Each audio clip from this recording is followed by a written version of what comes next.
میری ویڈیو کا عنوان ہے اذان کی ابتدا کب اور کیسے ہوئی۔ اذان کی ابتدا رسول اللہ صلی اللہ علیہ وسلم کے مدنی دور یعنی مدینہ منورہ میں شروع ہوئی اور یہ اس امت مسلمہ کی ایک فضیلت شمار ہوتی ہے جسے اللہ تعالیٰ نے ساری امتوں پر فضیلت دی ہے۔ پہلے نماز اذان کے بغیر ہی ادا کی جاتی تھی۔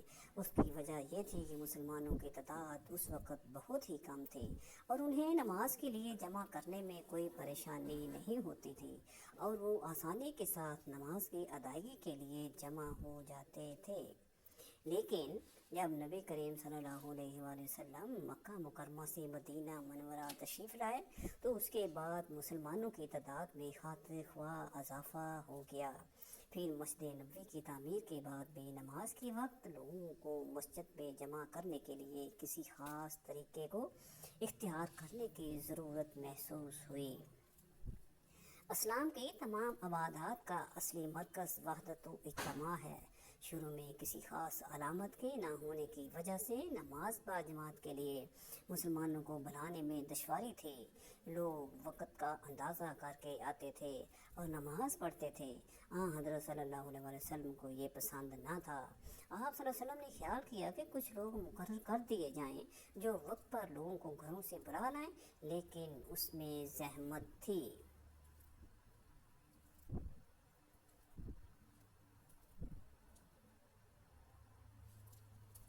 حضرت ابو عمیر بن انس اپنے ایک انصاری چچا سے روایت کرتے ہیں کہ نبی کریم صلی اللہ علیہ وآلہ وسلم فکر مند ہوئے کہ لوگوں کو کس طرح نماز کے لیے اکٹھا کیا جائے۔ آپ صلی اللہ علیہ وسلم سے عرض کیا گیا کہ نماز کا وقت ہونے پر ایک جھنڈا نصب کر دیجیے جسے دیکھ کر ایک شخص دوسرے کو باخبر کر دے۔ آپ صلی اللہ علیہ وآلہ وسلم کو یہ رائے پسند نہ آئی۔ پھر آپ صلی اللہ علیہ وآلہ وسلم سے ایک بغل کا ذکر کیا گیا۔ حضرت زیاد سے روایت ہے یہود کے بغل کا ذکر کیا گیا تو یہ تجویز بھی آپ صلی اللہ علیہ وسلم کو پسند نہیں آئی۔ حضرت صلی اللہ علیہ وآلہ وسلم نے فرمایا اس میں یہودیوں کی مشابہت ہے۔ پھر آپ صلی اللہ علیہ وسلم سے ناقوس کا ذکر کیا گیا۔ آپ صلی اللہ علیہ وآلہ وسلم نے فرمایا اس میں نصرانیوں کی مشابہت ہے۔ حضرت عبداللہ بن زید رسول اللہ صلی اللہ علیہ وآلہ وسلم کے پاس سے لوٹے، وہ بھی اس مسئلے میں رسول اللہ صلی اللہ علیہ وسلم کی طرح فکر مند تھے، چنانچہ انہیں خواب میں اذان کا طریقہ بتایا گیا۔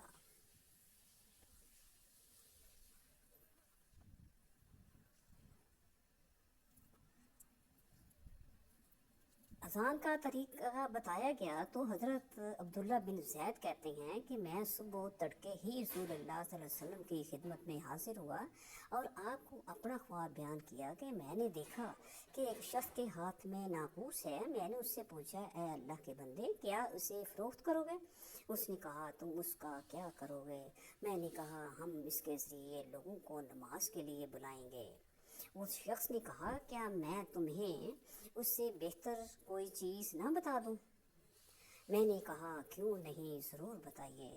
تو اس نے کہا تم اس طرح کہو